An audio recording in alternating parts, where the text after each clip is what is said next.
দাবি রাখছি, যেহেতু ঘটনা ঘটছে, এটা যেন সত্যের একটা চূড়ান্ত একটা তদন্ত হোক।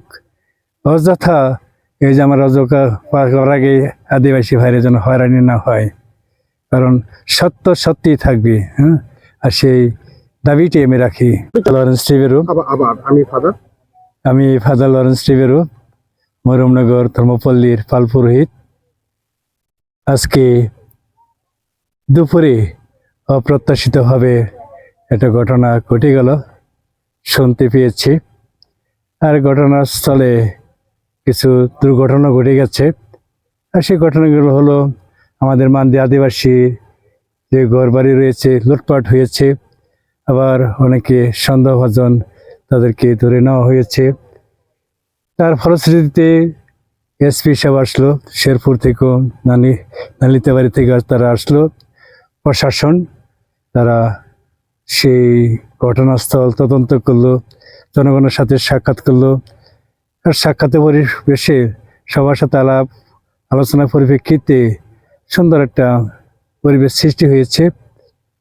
যেটা আতঙ্ক ছিল, সে আতঙ্কটা কেটে গিয়েছে। আর আমাদের এসপি সাহেব এবং আমাদের মাননীয় এমপি সাহেব, রুবেল টাওয়ারের স্থানীয় যে গণ্যমান্য সরকারি উচ্চপদস্থ ব্যক্তিবর্গ রয়েছে, তারা আমাদের আদিবাসী থেকে একটা আশ্বাস দিয়েছে, এখানে দ্বিতীয়ত কোনো কিছু হবে না। আজকে আগামীকাল যতদিন পর্যন্ত পরিবেশ শান্ত না হয়, তারা তাদের বাসায় থাকবে, তাদেরকে রক্ষণাবেক্ষণ করবে। আর এটি আমার কাছে ভালো লেগেছে।